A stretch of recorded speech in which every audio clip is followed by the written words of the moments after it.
నేను నిజంగా కొబ్బరికాయలానే ఉంటాను, బయటికి చాలా గట్టిగా ఉంటాను, చాలా సెన్సిటివ్. ఇమీడియట్ గా వాళ్ళు నన్ను పట్టేసి ఇంకా నన్ను ఎట్లా ఒకట్లా ఆ మూడ్ నుంచి బయటకు తీసుకొచ్చి మళ్ళీ నన్ను నవ్విచ్చేసి, వాళ్ళకి తెలుసు నేను 5-10 మినిట్సే బాధపడినా కోప్పడ్డా. ఆ తర్వాత మనకి 90% పీపుల్ మన ఇష్టపడుతున్నారు, లవ్ చేస్తున్నారు, మనం బాగుండాలని ప్రే చేస్తున్నారు, వాళ్ళ కోసం పనిచేద్దాం, 10% గురించి ఎందుకు అని చెప్పి నేను కూడా పట్టించుకోవడం మానేశాను.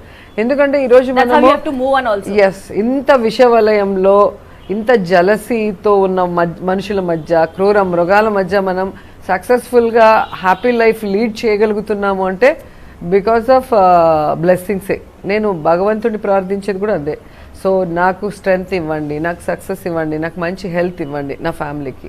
సో అట్లా చాలామంది మన గురించి ప్రే చేస్తారు కాబట్టి ఆ పాజిటివ్ వైబ్స్ అన్నీ మనతో ఉన్నాయి కాబట్టి మనం ఇవన్నీ తట్టుకోగలుగుతున్నాం.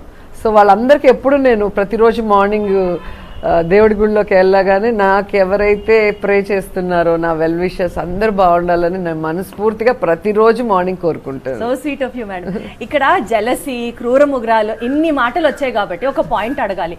జనరల్ గా మీరు వైఎస్ఆర్సీపీ, మీరు మంత్రి, అది కూడా మీరు ఒక మహిళా రాజకీయవేత్త.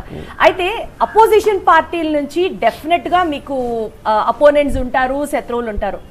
ఇప్పుడు వినిపిస్తున్న మాట గత 2-3 నెలలుగా, అఫ్ కోర్స్ ముందరి నుంచి ఉండుండొచ్చు గాక, బట్ స్టిల్ ఇప్పుడు కొంచెం ఎక్కువగా గట్టిగా వినిపిస్తున్న మాట, సొంత పార్టీలో కూడా పడని వాళ్ళు ఉన్నారు. ఈ మాటకి మీరేం చెప్తారు? అది నాకే కాదు, ఎవరికైనా ఉంటారు. ఇప్పుడు కాంగ్రెస్లో ఉన్నప్పుడు రాజశేఖర రెడ్డి గారు 2 సార్లు స్టేట్లో సెంటర్లో గవర్నమెంట్ తీసుకొచ్చారు.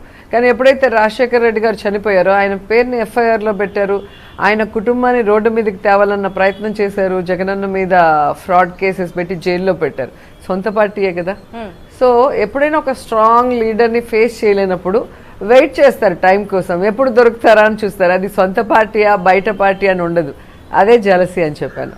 ఓన్లీ బికాస్ ఆఫ్ జలసీ తప్ప అక్కడ ఎవరితో గొడవ లేదు కదా. యాక్చువల్లీ చాలా మంది మహిళా రాజకీయ నాయకులు, మహిళా మంత్రులు, ఇన్ఫాక్ట్ చెప్పాలంటే ఎమ్మెల్యేలు ఉండగా వై ఆల్వేస్ రోజా టార్గెట్ అవుతారు సోషల్ మీడియాలో? బికాస్ నేను ఆర్టిస్ట్ కాబట్టి నా గురించి ఏం రాసినా టీఆర్పీ బాగా వస్తుంది కాబట్టి ఛానల్స్ అలాగే ఉన్నాయి, మాట్లాడే వాళ్ళు అలాగే టార్గెట్ పెట్టుకున్నారు.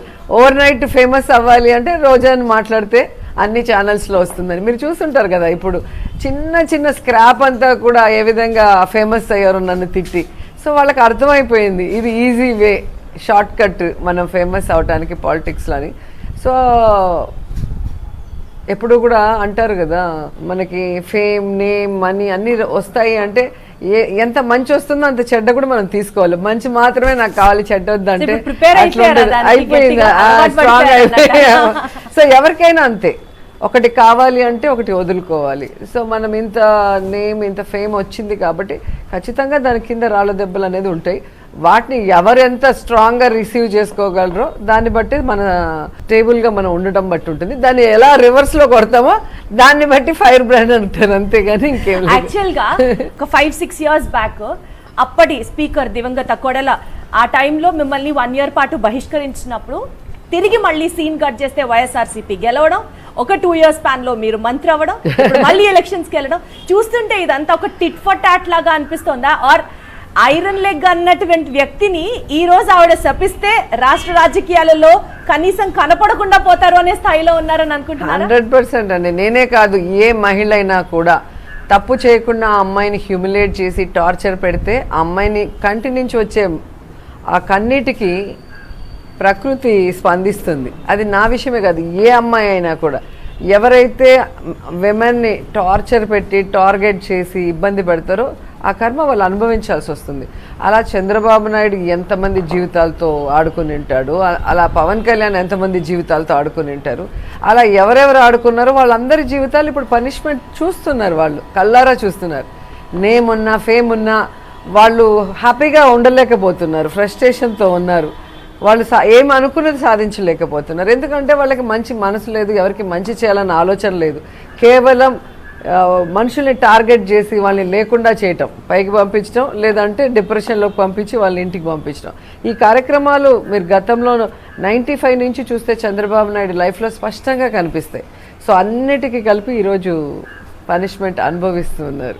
సో మీ హార్డ్ వర్క్, మీ టియర్స్ ఇప్పుడు అవన్నీ సక్సెస్ నేను మనస్ఫూర్తిగా చెప్పించాను, అది టీవీలోనే చెప్పించాను, చూసారు కదా ఆ రోజు నన్ను కిడ్నాప్ చేసి. ఇవాళ రోజున రోజాతో పెట్టుకుంటే రోజా చెప్పిస్తే మాత్రం దానికి ఇంకా ఎందుకంటే 2 times నాకు నగరికి హైదరాబాద్ హౌస్ కి ఇన్విటేషన్ ఇచ్చి రమ్మని మహిళా పార్లమెంట్ కి ఎయిర్పోర్ట్ లోంచి నన్ను కిడ్నాప్ చేసి నన్ను చంపేయాలన్న ప్రయత్నం చేశారు. ఆ రోజు ఈవినింగే నేను హైదరాబాద్ తీసుకొచ్చి వదిలేసినప్పుడు, అంటే మధ్యలో నేను డోర్ తీసుకొని దూకేశాను.